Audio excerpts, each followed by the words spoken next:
The above. Ranjit Mehta, is this an anomalous year? Have we peaked? That okay, 40 unicorns in 1 year, and that was history setting and we are done. It's like winning the World Cup in 83. It takes us another 25 years to repeat it. Or do you think 2022 can be bigger or 2023 will be even bigger? Well, thank you, Rishabh. First of all, this is a very contemporary topic that you have brought out. That we are celebrating the Indian unicorns. Thank you very much. In 2015, there was a report, there was a study by NASSCOM that the name was Momentous Rising of Indian Startups. So that time we had 3,100 startups in the country. And it predicted by 2020, we will have 11,500 startups.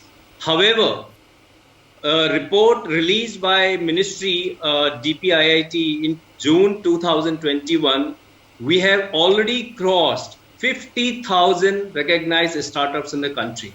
So this happened after Prime Minister Modi launched Startup India in January 2016. Now, we have a very vibrant startup ecosystem, Rishabh, in the country. It's not anomalous anymore. Because when you see Paytm took 7 years to become a unicorn, and we have a company called InMobi, which took 4 years. And in 2019, two young people in Bengaluru, they started a company called Mobile Premier League. Yeah. And it became unicorn in fraction of time within 2 years.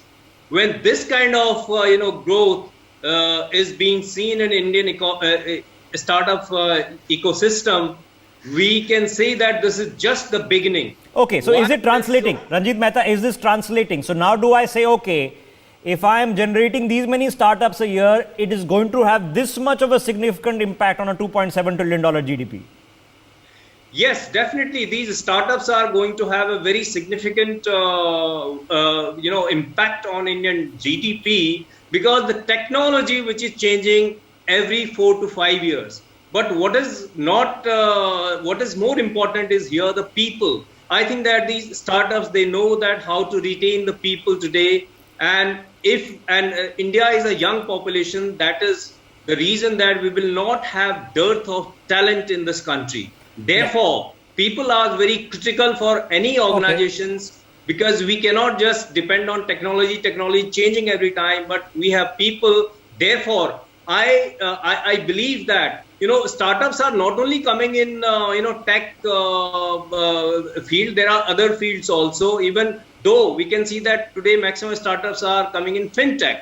So I believe that India is this is the beginning of seeing the unicorns. And as per a report, so you feel something fundamental has changed. This is not a flash in the pan. Course. Okay, like we saw the .com revolution happening mostly out of the United States, which created the Googles and the Microsofts and the and the Apples of the world. That revolution has now begun in India. Sumit Jain, that's true. now Rishabh, just finish your thought, Ranjit. One more point I would like to add, Rishabh. When the Startup India was launched, it took 27 months to reach 10,000 startups. But in last 6 months of 2020-21, we already had 10,000 startups. That was during this pandemic. So there's quantity and of course then there is quality, and I think we are seeing a bit of those, bit of both. So you're seeing the quantity growth and you're clearly seeing a quality growth, which is why several of them, not several, 40 of them almost have become unicorns, and this is in 1 year. Okay, this is just Ranjit ji. Okay, so how soon?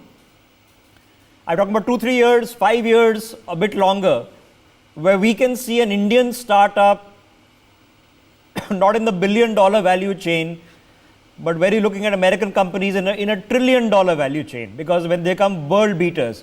So it's just not about providing services here in India. It's dominating the global marketplace. Well, I was just reading a study. It clearly predicted that by 2025 we will have 100 new unicorns. That is the kind of now. Why this will happen, Rishabh, is the point is this. One of the speaker right now said, of course, it is a change of the mindset. Because people don't have stigma of failures. Today's young people, they don't have the stigma of failures. And what you are talking about, the $1 trillion company, I don't think the way we have seen in last 2 3 years how the unicorns have come up.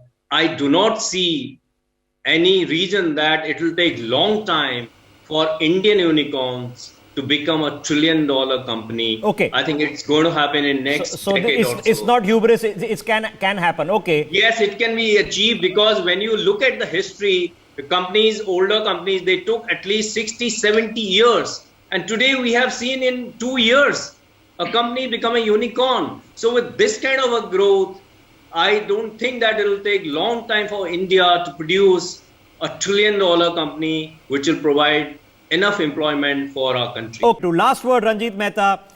We've seen edtech, then we've seen fintech. Where's the next boom coming? Where is the next tranche of unicorns coming? Which sector? Health tech. Rishabh, in fact, fintech is not yet over. Then fintech is definitely the boom which is going to give to this country, to the world. And second is the health sector.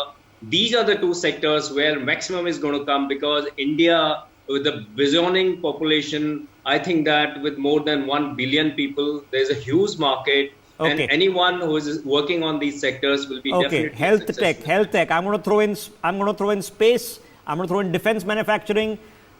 People making UAVs and flying copters and all these guys are going to make a lot of money.